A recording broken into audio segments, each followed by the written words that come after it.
Hello everyone. Sorry I haven't posted in forever, but today I stumbled upon probably the worst Murder Drones review, well, for episode 8, I have ever seen. So I'm not gonna waste any time on an intro. We have 30 minutes of this bull. I'm just gonna go right into it. Well, it's all come to this. The final episode of Murder Drones is here. Arguably the most important episode in the entire series, as it's this episode that will leave the biggest lasting impression of Murder Drones as a show and heavily influence its legacy. And it's due to that fact that my expectations have been raised because of how much importance is riding on this finale, and given that my standards are already high for this series because of how high quality the content this show has delivered in the past, you best believe that despite the title, disappointed isn't even where to begin when describing how much I hate this episode. I'm going to go over a summary of the events that happen in the finale, so if you want to get right to the review, skip to the time displayed on screen. If you haven't seen this last episode, I suggest you go see it right away. This is a newsy episode first and foremost, as most of the supporting cast get very few standout moments, with the exception being V. V in this Okay, so this first statement, the very first statement he makes is always stupid. Like, it's hard to put words. I can't really talk right now. But this whole episode includes almost all of the characters.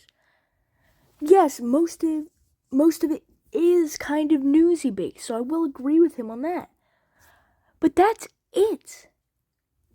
The rest of the episode, it's half newsy and half giving characters the final parts of their story. V showed how she came back, which he just said. J showing how she's contributing to Sin's plan. The whole part of this episode was to one, end the series, and two, finish character's character arc. episode does exactly what you would expect of her, which is to be aggressive and feud with Uzi, and while V's feud with Uzi in this episode especially develops their relationship as they finally silently confirm to be friends with each other, V's standout moment is when she apologizes to N. Ever since episode 1, V has treated N badly, belittling him, abusing him, ignoring him. She has done everything in her power to make him dislike her, and in absolute end it's finally revealed why. She was deliberately trying to distance N from the truth that it's Sin that has been giving her and Jay orders to hunt down any worker drones with the Absolute Solver, and in return Sin won't kill them. She never lost her memory, she never hated N, she has always cared for him since the manor, and throughout the entire series, she has been trying her best to hold up her deal with Sin for their protection. And that is a lot easier if N doesn't interfere. This was the greatest reveal in this episode and completed her arc in a believable and intelligent way that recontextualizes all of her actions throughout the series. This reveal was so good, in fact, that I dare say that V, who I have considered throughout the entire series to feel like an incomplete and poorly written character, to possibly be one of the best written characters in the entire show now. I just wish that we had a one. I'm not a V glazer, but V was already a good character before this. She didn't feel rushed. She felt just like part. Every episode that she was focused on did it perfectly. In the third episode, you couldn't really say it was focused on her, but it still worked a lot. 4, it showed back into her backstory about how... Okay, I can't really talk. I'm just gonna skip it. But you probably get my point. One-on-one conversation between her and N for this reveal, as it could have been a much more impactful realization moment for N and the audience to piece together what this means and how V's actions make so much more sense in hindsight with this information. Of course, even though this reveal was so good, I can't deny that her survival of the events of Dead End wasn't that surprising and made episode 6 a worse episode retroactively. V was also in desperate need of a scene explaining how she survived and tamed a sentinel, as that is never questioned by anyone, even though it really should have been, as everyone just kind of accepting it without question comes. Okay, this part I genuinely agree with. This is one of the only good points he has in this, that we never knew how she survived. Presumably it's because maybe she befriended Sparky or something, or maybe she was cloned or something. I don't know. But this is one of the only good points in this entire video. Off as unbelievable and lazy writing. Also, am I the only one who was annoyed that despite V's sacrifice and her return, N didn't interact with her at all until their final scenes in the classroom? You think N would at least try to hug? What do you mean? Like, did you barely watch the final episode? Yes, they did interact. They didn't even... The reason they didn't interact for the first half of the episode is because they weren't together. They interacted while V was confessing what happened with Sin and Tessa, and interacted throughout the entire final fight. V or ask her how she's alive, given that he is shown to be so upset after her death in mass destruction, but no. Instead, her death isn't questioned by anyone, and the episode moves right along like nothing ever happened. Still, the faults with V's survival are completely forgivable, as having her character redeemed in this episode is well worth the cost of the questionable writing and the detriment of Dead End's quality as an episode. Unfortunately, as far as side characters go, V is the exception, and the rest of them are mishandled or borderline useless. Lizzie has always been a comedic relief character, and the two standout scenes she gets in this episode, where there is a running gag of V's Sentinel trying to kill her, serve the purpose of being comedic well, as they are amusing, but beyond that, Lizzie doesn't do anything else in this episode, and her overall purpose in the show is to become V's best friend so that it doesn't seem like Uzi stole N away from V, leaving her all alone, which isn't actually a bad purpose for Lizzie. She's a supporting character for V, and she did that throughout the series well. As for Thad, however, I don't know why this character was brought back in episode 7. Okay. If you're wearing headphones, I apologize for what will happen next. But the whole point that is alive is to save Uzi and V. He helps rebuild the railgun in 7, and in 8, he gives Uzi the railgun again. And he also, in 7, blows off V.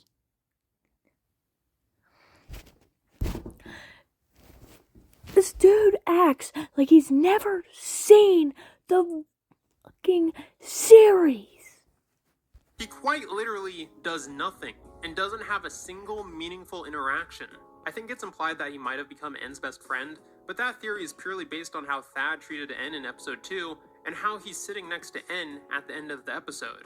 Yeah, this show would have been much better off if he had just been one of Uzi's victims in episode 4. No, it fucking wouldn't.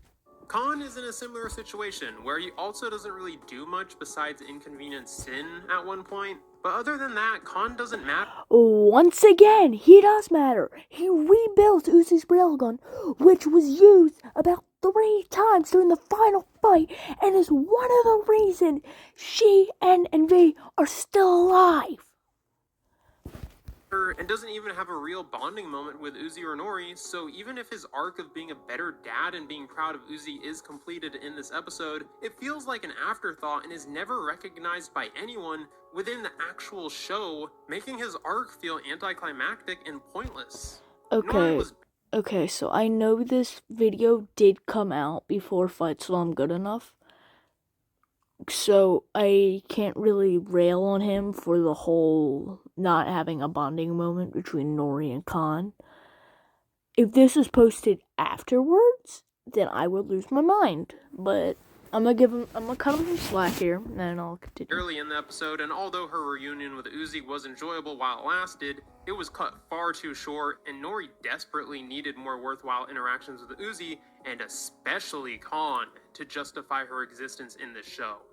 The only other real scene we get with Nori after her conversation with Uzi is her very brief reunion with Khan, which should have been an important and heartfelt moment that gave each character closure, but it was turned into a joke. Yeah, all that build-up throughout the series with Uzi trying to find... Okay, Nori is not meant to be a joke character. I might be getting the wrong thing from here, but Nori is not meant to be a Joe character. Nori's whole part was to prove, one, she's alive, and two, she knows what the solver can do. Her talk with Uzi was not filler. Gave her the necklace and taught her how to beat the solver. This dude is annoying the crap out of me. Anyways, I'm gonna continue. Her mom barely had any payoff, and this character should have been written out of the story completely. We never even learned which disassembly drone killed her, despite there being a hint in episode 7. It's clearly N. And besides, I don't really think we need to know which one killed her, because the story is over, and what point would it show? Except maybe annoying Uzi, but Uzi already forgave him for all the mass genocide he's done. That it was N, and yet it's never brought up again. This character was an absolute waste of time.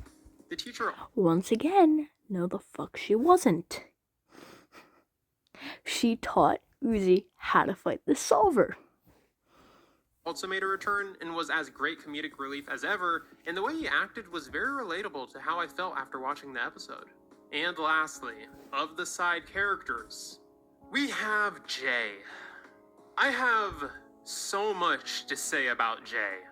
To begin with, what was the point of her character? The point of her character was to help Sin return and gain the side of N. The whole point, Jay wasn't tricked. She followed Sin knowingly. Genuinely asking, what did she contribute to this story after she was brought back in episode 3? She doesn't deliver any exposition on backstory, she doesn't serve the narrative or plot in any way, and throughout the entirety of this episode, she is more of a nuisance than a real threat. We do get the smallest exploration of her character when she mentioned she was tricked by Sin, but this character didn't need a one-off line to explain how she reacted to Sin being the one that tricked her. She needed an entire scene. We know for a fact that Jay cared for Tessa. It is implied in episode 5, but Tessa being dead isn't even acknowledged by Jay. Why give this character depth of having another character to care for if it never has any consequences or is even acknowledged throughout the show? Jay's knowledge of her being tricked by Sin doesn't matter because it doesn't change any facet of her character. She never mourns Tessa, she never second guesses Sin, she never shows any sign of regret after this single line. It blatantly doesn't matter or change anything about Jay, instead of faking out the viewer into thinking she's a deeper character with potential for having a tragic and interesting arc, when in reality, she doesn't. And you know what makes Jay's involvement somehow worse than it already is in the episode? It's that absolute end made Jay a worse character. Jay openly admits that the reason— No, it didn't. She already was a character with little to no screen time.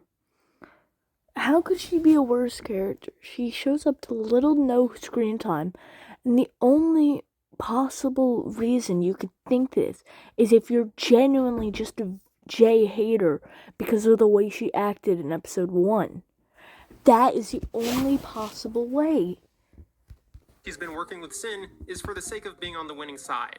This means that despite Jay seemingly being loyal and caring for Tessa, which again is the only development she has gone throughout the entire show, is effectively retconned by the fact that Jay cares more about her own survival rather than to avenge Tessa. This isn't character development. This is character regression. This is character assassination. Jay She never is had any overall character less in the first place. Jay's whole point was to be a threat to the main cast, showing that she was stronger than N and V if she had the chance to prove it. interesting and worse written character because of this episode. So, keeping that all in mind, I have one last question about Jay. Why didn't she die? There was absolutely no reason for Jay not to die in this episode, which would have at least given this character a conclusion, but she doesn't, which makes no sense as she doesn't appear again in the episode anyway, outside of her being in the background of a credits scene. Okay, so the reason she doesn't die is because she was corrupted by the Solver. Her core is literally part of the Solver, as we saw in episode 2. The reason she couldn't die is because the Solver, as we saw with Uzi, can infinitely generate material.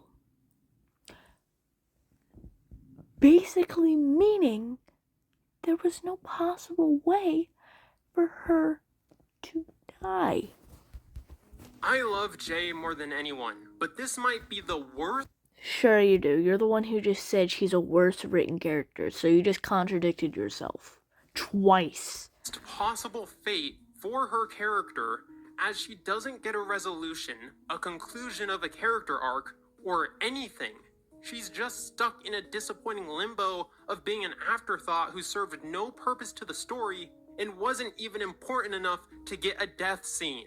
As for the main trio of this episode, let's start with Sin. Sin was the best character in episode 7, and she is the best character in episode 8, and overall is one of the best characters. I mean, she is one of the best characters, but not the best. Definitely not the best. You're just saying this because you probably hated the other characters. In the show. She's as intimidating as she is funny. Her dialogue and facial expressions are some of the best in the series. She created some wonderfully intense and disturbing moments. She got plenty of screen time and stole every scene she was in. She's just an incredible character. I am left feeling a little dissatisfied though, as even though Sin is a great character, she's pretty shallow. If the best villains are known for their motives and relationships with the main character, Sin doesn't even scratch the surface for being a well-written villain. What do you mean? Her whole... Oh, I've actually never seen the screen, but her whole motive is that she's controlled by the Solver. Her personality stays the same, but the Solver is taken over her. That's her motive. The Solver is controlling her and making her do this. There were hints back in the beginning of episode 5 and briefly in the pilot that the Absolute Solver and Sin are separate entities, which would entail that at some point we would get to see a distinction between the two, but like so many other plot threads throughout this series, this aspect of her character is seemingly dropped as nothing comes of it, and it's never mentioned after episode 5, which was really disappointing and a painfully missed opportunity to develop Sin and the Absolute Solver more. Then there's the Absolute Solver's motives, which are seemingly non-existent as it's the force of nature trope that seemingly does what it does for no reason other than it can, which isn't an antagonist trope I dislike, but makes it hard to say that the Absolute Solver is interesting or complex. Next up is N. Who is N? Outside of his romance with Uzi, the only moment of any value that happens to him is him getting a panic attack, which just made me roll my eyes as the panic attacks in animation meme is proven true yet again, and in typical tropish manner, he stabilizes because Uzi holds his hand, which once again makes the only thing that happened to him in this episode that isn't Uzi related end up becoming Uzi related. I suppose there is a moment where he yells out to V so she doesn't fall into Sin's trap, which wasn't related to Uzi, but the longer you think about this moment, the dumber it becomes. As far as N knows, V should be dead. There is no reason for him to believe that she's still alive after the last time he saw her, and in episode 7 he knows that Sin can imitate her voice. So in this scene, where N knows Sin is trying to find him and he hears V's voice, any intelligent character would know that it's a trap and wouldn't fall for it, but he yells out anyway, and it's because of pure dumb luck and lazy writing that in this instance his instincts of it actually being V were correct. So if you want to use this scene as a Okay.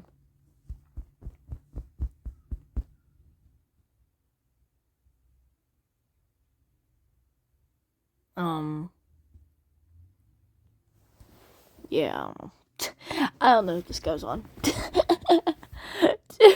You just contradicted yourself again.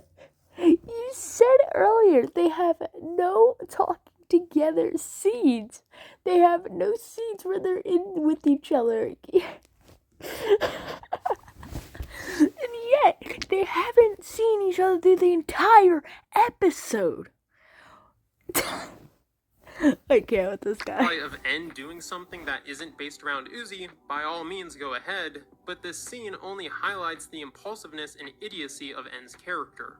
But besides Uzi and V, there are some other minor arcs of his that come full circle, like him learning how to draw, which I enjoyed because it actually added an interest to his character that doesn't revolve around the purple emo drone. And there's also him being a pilot like he was established to be in episode 2, that although was a nice callback, just ended up highlighting how rushed this episode is and how the consequences of episode 7 are treated like a joke.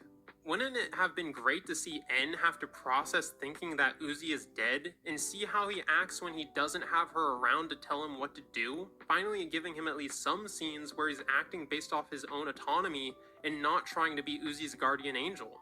I think that would have been great to see, but instead, somehow off screen, he knows that Uzi has been transported into space after falling. Yes, but the thing is, like, there was a small chance he might have thought what Tessa said was wrong, but he didn't know Tessa was lying. He just knew she wanted to kill Uzi. Tessa showed N the vision of Earth, showing that the core was gone. So N would have known that Uzi is somewhere else, aka the core of the planet.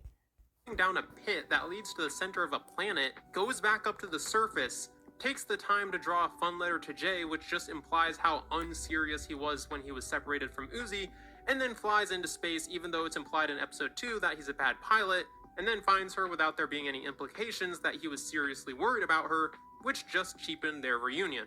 Finally, we have Uzi, who really taps into her gremlin, purposefully cringe personality in this episode, which I can't blame you if you find her annoying, or like she's trying too hard, but there were so many other things about this episode that were bothering me that Uzi's dialogue being questionable is pretty low on the list of things. She's meant to be like this.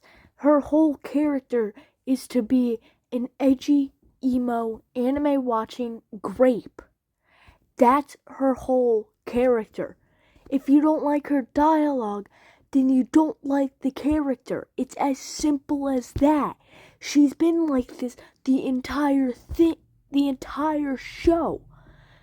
This is why this review sucks, because he contradicts himself like 30 times and then says he doesn't like the dialogue on a certain character. That means you don't like the character. You can dislike a character, but if you say you don't like the dialogue for said character, then you don't like the character. But you've said you like Uzi, so you're just contradicting yourself again. About this episode that I found lackluster or upsetting. Otherwise, her confession scene with N was heartfelt, and all the accompanying Newsy scenes felt like they weren't distracting, and more of just subtle additions that were well-integrated treats for Newsy fans to enjoy. And as I mentioned earlier with V, Uzi finally shows that she cares for V, which concluded their rivalry in a satisfying way. Other than that, the only real notable thing about Uzi is that she merges with Sin, which made me feel absolutely nothing, and she nearly dies at the end of the episode, which made me feel even less, because of how many fake-out deaths there are in this series. At this point, I was just wanting Uzi to die. Dude, I think there's 5, that's it, 5. Let's count them off. So Jay multiple times, so I'm just gonna count her once. Let's see, Jay, Uzi now. Will I count Sin is the question. I mean, yeah, I'll count Sin. So that's 3 there. I think I didn't count V yet. That's V. And then, oh yeah, I'll definitely count Sin because of the end. But, so I've got 4 right now. And we'll count N. So there's the 5. You happy now? There's only 5 fake out deaths in 8 episodes. Basically meaning 1 every 2 episodes, if my math is... It's not correct, but I don't care. So the characters actually sacrifice something along their journey, but of course she survives, further cementing the fact that there are next to no consequences for anything that happens in this series. I think it's... Once again, contradicted yourself. There is consequences for things that happen in these series. Why do you think the end credit scene show that Uzi and Sin have merged? that is one of the consequences. Fairly obvious to everyone how the characters in this episode were handled. All En and Uzi really get is romance. V gets one of the most glossed over returns in the entire series, along with an amazing closure to a series-long arc that is immediately brushed over by the show. Sin is a really cool character and a less than mediocre antagonist, and all the side characters would have served the series better if they had died for emotional effect. No, yes, no. Or just written out of the series entirely. Now, despite how divisive this episode is, there is one thing we can all agree on. The fight scenes in Absolute End are phenomenal, and some of the best fight scenes I have seen in recent media in general. The J and V fight was the weaker fight of the two, but even then their fight was still great, and it was nice to see. I mean, the thing is, the weaker fights, there's only 2 fights in the entire episode. And one of them is supposed to be the climax of the entire series. Why do you think this one would be lackluster? V and J interact with each other for the first time in the series. It's a shame that what V and J had to say to each other served very little importance to the narrative and characters themselves, but excusing the impressively amateurish feat of letting some of the most obvious opportunities to make this episode and characters better slip through the writer's fingers, the fight choreography is still good. But what people really love about this episode, and is one of the most impressive accomplishments Absolute End was able to deliver, was the final fight against Sin. I don't have the adjectives in my vocabulary to describe how good this fight scene is. It's one of the best moments in the show, one of the best fight scenes I have ever seen in animation outside of anime, and is the example to point to for the advantages of animating a show in 3D instead of 2D. The directing, the choreography, the lighting, it's a visual masterpiece, but it's not perfect. If you're going to have a 3 versus 2 fight scene, it is crucial that every character in the fight gets at least one moment to impress the viewer, so no character feels wasted. And this is not the case in this fight. There is one character in this matchup who literally does nothing. Jay. And who else could it be other than Jay? Because of course it is. Throughout the entirety of this fight, she dodges a shot by Uzi's railgun, gets the railgun thrown. Well, she doesn't really dodge the shot. Uzi just misses. But that's beside the point. Doesn't matter. At her, gets decapitated, gets the only attempt she made at attacking in the whole fight blocked by V, and then gets knocked out of the fight and is never seen again or mentioned until the credits. What do you want her to do? Kill Uzi or some shit? Dude, you're killing me, man. What do you want her to do then? Like, if you're going to say this shit, say what you want them to do. Like, she could have slashed Uzi in the heart. Maybe that could have done something.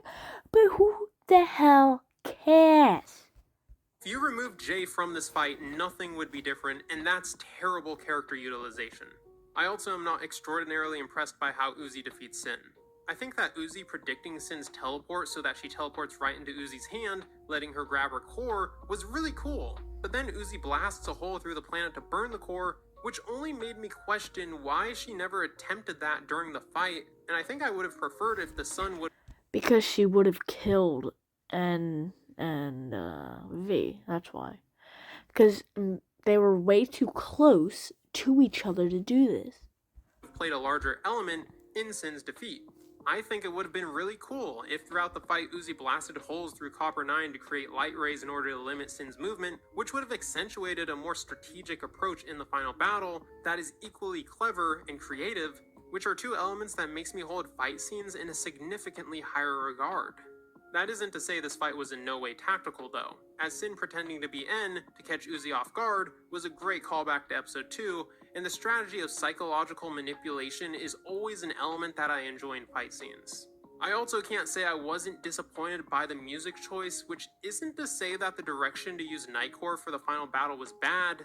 In fact, it thematically is very appropriate for a character like Uzi, so I think it's fairly well thought out, but as a Liam fan, the one thing I wanted more than Jay to get a meaningful character arc is for Liam to compose a new track for this show.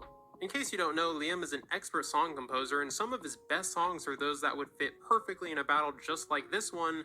So yeah, I was disappointed by the lack of a new song by Liam, as it would have added that much more of a personal touch to this battle by the show's creator, and would have made me reminisce about how far Liam has come as a creator. So overall, the fight scenes really are that good, and even though I'm the only person who noticed some missed opportunities and problems with them, I still hold them in. Okay, now you're just self-glazing yourself, bro.